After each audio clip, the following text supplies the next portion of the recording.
സദാശിവസമാരംഭാം ശങ്കരാചാര്യമധ്യമാം അസ്മദാചാര്യപര്യന്താം വന്ദേ ഗുരുപരമ്പരാം. ഏതൊരാൾക്കൊരു ഗുരു ആവശ്യമാണെന്ന് പറഞ്ഞിട്ടുണ്ട്. നമ്മളെല്ലാം ആ ഗുരു പരമ്പരയായിട്ടാണ് മുന്നേറേണ്ടത്. അതായത് നമ്മുടെ ഈ ഭാഗവത സത്രത്തിനെ പറ്റിയാണല്ലോ നമ്മളിവിടെ ചർച്ച ചെയ്യുന്നത്. അപ്പോൾ ഈ ഭാഗവത സത്രം ഇവിടെ നടക്കുന്നതിനെ പറ്റി എല്ലാവരും ഇവിടെ പറഞ്ഞു കഴിഞ്ഞു. ഇനിയിപ്പോൾ അതിനെ ഞാൻ വിസ്തരിക്കേണ്ട ആവശ്യമില്ല. ഇനി ഈ ഭാഗവത സത്രം എങ്ങനെ ഭംഗിയായിട്ട് നടത്താൻ പറ്റുമോ എന്നുള്ളത് വെച്ചാൽ, ഇപ്പോൾ ഇവിടെ ഇത്രയും ആളുകളെ കൂടിയിട്ടുള്ളൂ.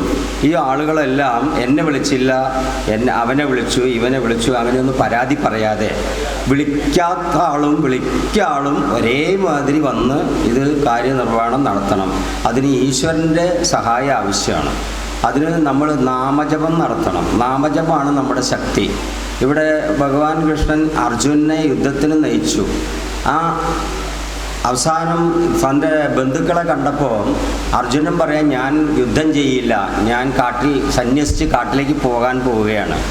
അങ്ങനെ പറഞ്ഞപ്പോൾ ഈ യുദ്ധത്തിന് വേണ്ടിയിട്ട് പാശുപതാസ്ത്രം സമ്പാദിച്ച് തപം ചെയ്തിട്ട് അങ്ങനെയുള്ള അർജുനൻ അവസാനം പറയാണ്, ഞാൻ യുദ്ധം ചെയ്യുന്നില്ല. എന്താണ് അവൻ്റെ ആ ധീരതയ്ക്കുള്ള കുറവ് വന്ന് സ്വന്തം ബന്ധുക്കളെ കണ്ടപ്പോൾ. അപ്പോൾ ആ ബന്ധുക്കളെ ഒന്നും ഞാൻ കൊല്ലൂല. അപ്പോൾ അതിന് കൃഷ്ണൻ തന്നെ അദ്ദേഹത്തിനെ ഉദ്ധരിക്കുകയാണ്. അതേമാതിരി നമ്മളും അതേമാതിരി ആ ഉദ്ധരിച്ച് വരണം. അതിന് ആ ഭഗവത്ഗീതയിലുള്ള കാര്യങ്ങളൊക്കെ നമ്മൾ സ്വായത്തമാക്കിയെടുത്ത് കൃഷ്ണൻ തന്നെയാണ് നമ്മളെ നയിക്കുന്നത് എന്നുള്ളൊരു ബോധം നമ്മൾക്ക് ഉണ്ടാവണം. ഇവിടെ രാജസൂയ യുധിഷ്ഠിരൻ യാഗം നടത്തുമ്പോൾ അതിന് കൃഷ്ണൻ്റെ ആൾക്കാരന് ഒരു പാരാവാര സഹിതമാണ് വന്നത്. അവരെയൊക്കെ സ്വീകരിച്ചിരുത്താൻ വേണ്ടിയിട്ട് പഞ്ചപാണ്ഡവന്മാരൊക്കെ സ്വീകരിച്ച് അവരൊക്കെ ഇരുത്തി. പക്ഷെ പെണ്ണുങ്ങളൊക്കെ സ്വീകരിക്കാൻ അവനാണ്ട് വീട്ടിലുള്ള പെണ്ണുങ്ങളാണല്ലോ ആവശ്യം. അതിന് പാഞ്ചാലിയാണ് ഇവരെയൊക്കെ സ്വീകരിക്കുന്നത്. പാഞ്ചാലി ഒറ്റയ്ക്ക് എത്ര പെണ്ണുങ്ങൾ വന്നിട്ട് അവരെയൊക്കെ സ്വീകരിക്കുന്നു. അപ്പോൾ പാഞ്ചാലിക്ക് യാതൊരു ഇതുമില്ല, ക്ഷീണവുമില്ല.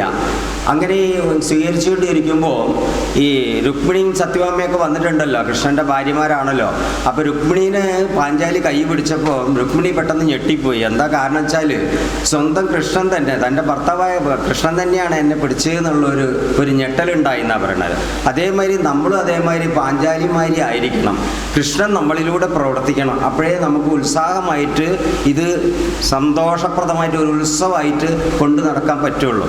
അപ്പോൾ ആദ്യത്തെ നമ്മളെ പാലക്കാട്, ഈ പാലക്കാടുള്ള ഒരു സത്രം വന്നു പറഞ്ഞാൽ നമുക്കെല്ലാം സന്തോഷിക്കുക.